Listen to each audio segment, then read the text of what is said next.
Good afternoon and welcome to your weekly Winall News podcast. I'm Elliot Norton and I am joined by Lenny Teague, Mary Furlong, and Mia Lawton. Okay, so we've got a range of stories this week. We'll start with Lenny.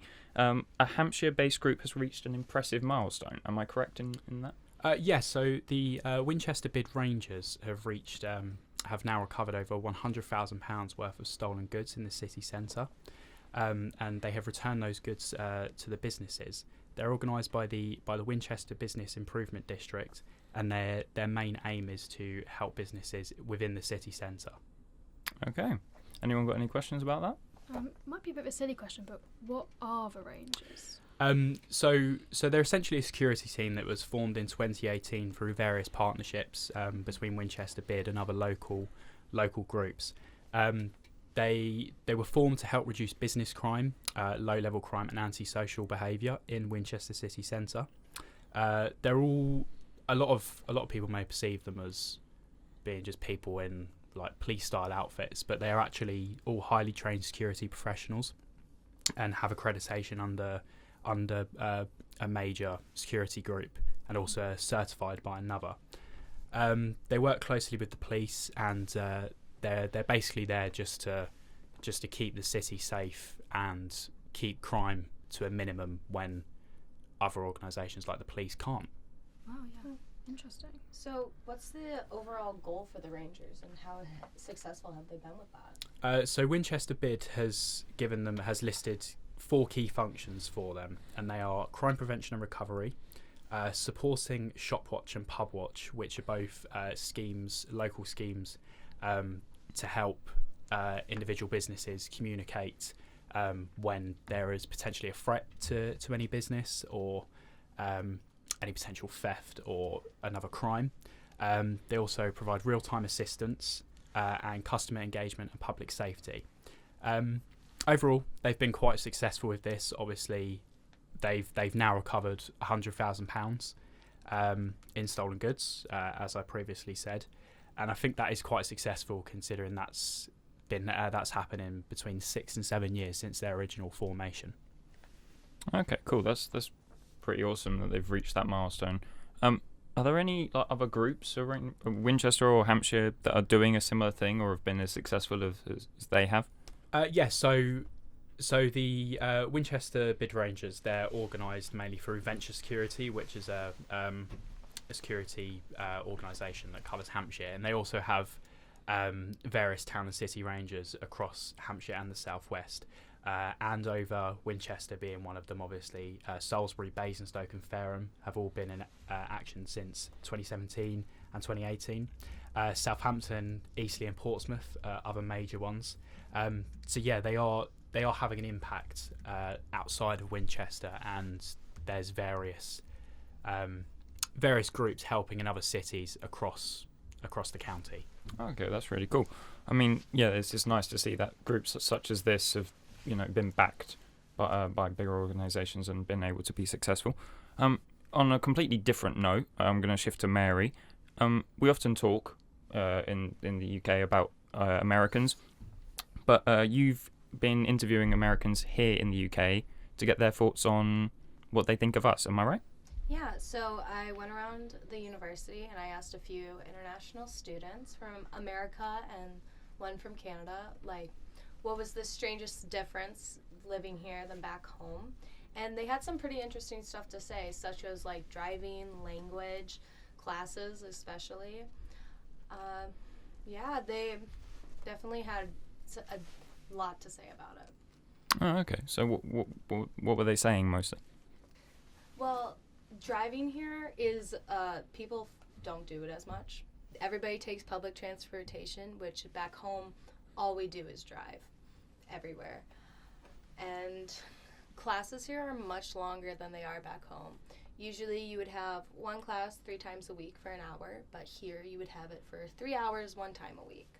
So there's the biggest difference for the big difference are the small things pretty much. Okay, that's interesting.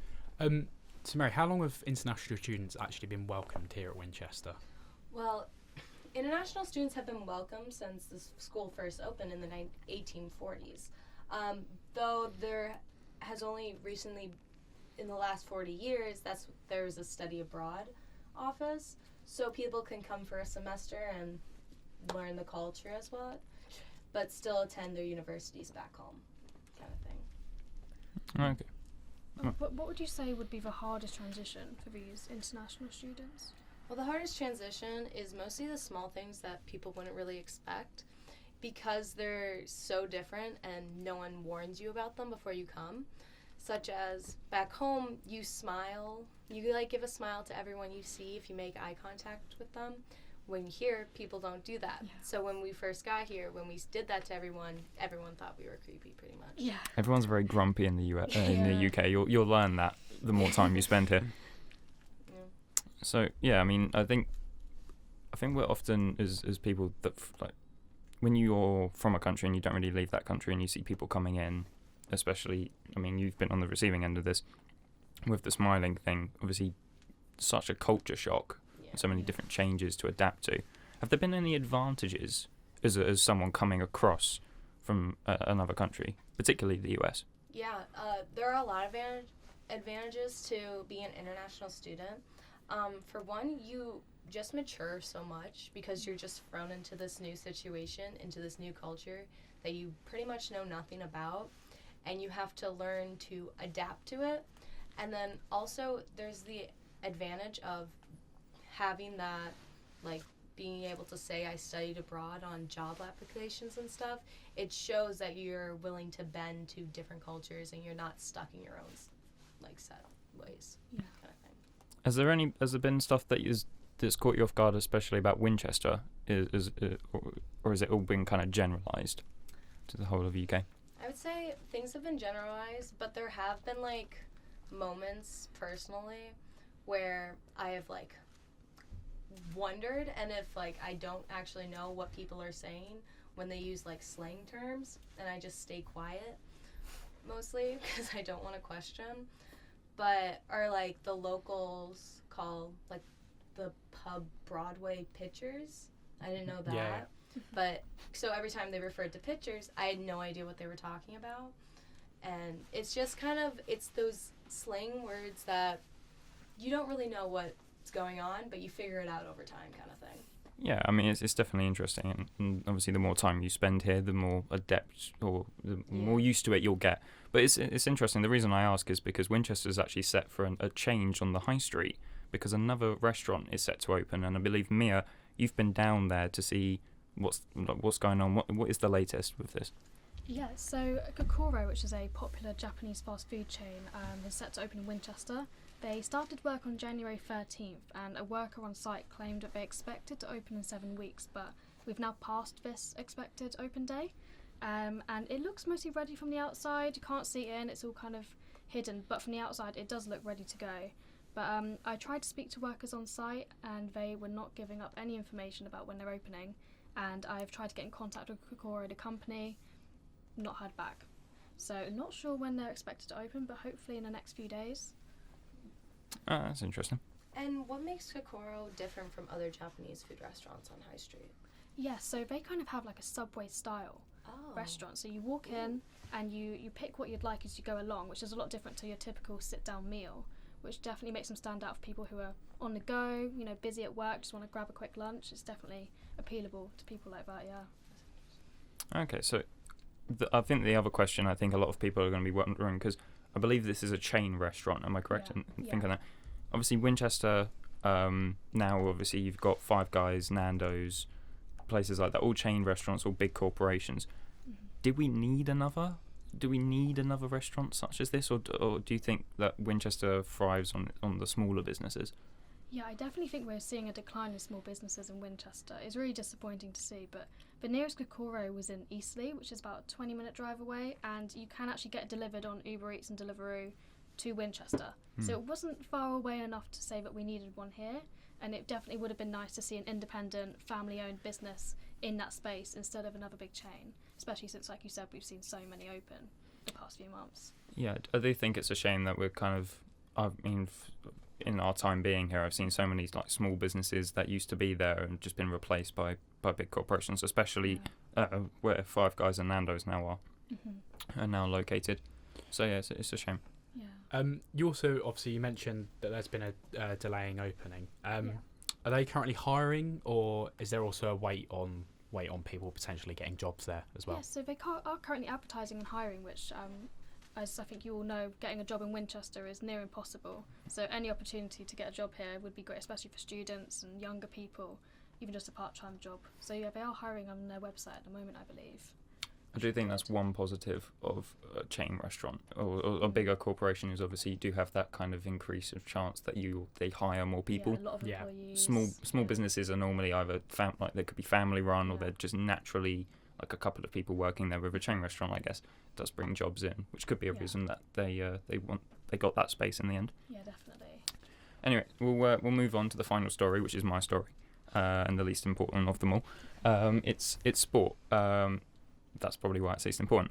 So Eastleigh had a match on Tuesday night. I was down in Eastleigh, funnily enough, to go and watch.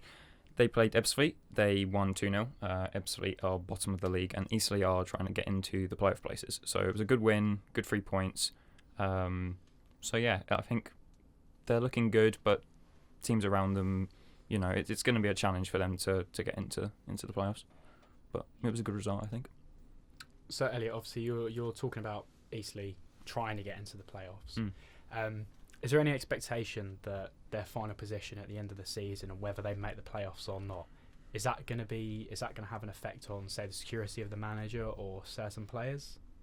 I don't think so, because I spoke to the manager, Kelvin Davis, and he was very wanted to get it across to me and a load of other journalists that were there, because they were all asking similar questions. Hey, do you think you're going to make playoffs? Because we're getting around that part of the year where it starts to become more of a conversation. And he said the same thing to us all. He basically said, we're going to focus on ourselves, maximise what we can do, and whatever will be, will be. He doesn't seem to be saying, right, we're going to make playoffs, this is our goal. He seems to be going at it, and the players do too, with an idea of, let's just go out there, do the best we can, and whatever happens, happens. So. With the playoffs getting closer, where exactly is Eastleigh sat at the moment? So, following that game, they were sat in 7th. They actually had a game on Saturday. So they played Hartlepool. I was there for that game. And they drew that 1-1. They actually dropped a position in the standings, but they actually gained points on teams around them. It's such the way the league works. There's teams around them with games in hand. They've played quite a few matches more than those around them. So although they're sat where they are on that amount of points, in the next couple of weeks, once everyone's played the same amount of games, EC could gain places, but they could also equally lose them as well. So yeah, it's going to be an interesting one. Just a matter of your personal opinion, do you think they'll make the playoffs? Well, it's an interesting one. I spoke to a ton of fans that were at the game, interviewed a few of them. They were all, this was ahead of the match actually. Whether their opinion has changed since, I'm unsure, but they seemed very, very happy and almost within themselves. They believed it was possible. Yeah. I spoke to a couple of them, and there were some that were very adamant. Oh, we are gonna. They thought, oh yeah, we're gonna do it. There were some that were thinking, oh, we'll do it if other teams around them drop points, and if we're a bit lucky. And there were some that were less optimistic. They were saying, no, we'll get close, but they don't think they'll do it. And the interesting thing is, in order to actually go up to the league above, you not only have to qualify for the playoffs, but you actually have to then play the other teams in the playoffs, beat them, and then you go up. So it wouldn't be a case of, if they actually made this, they're guaranteed promotion. They'd actually have more games after the season end to then determine their fate for next year. So do I think they'll do it? Maybe. Do I hope they do it? As a local person that's interested in them, absolutely. I think it'd be great for them, and great for the manager, great for the players. But yeah, for the time being, I'm unsure. I'm undecided. I think I'll make my mind up within the next few weeks. So yeah, I think we've covered everything. I think everyone's happy with that. So I will just say thank you very much for watching. Goodbye.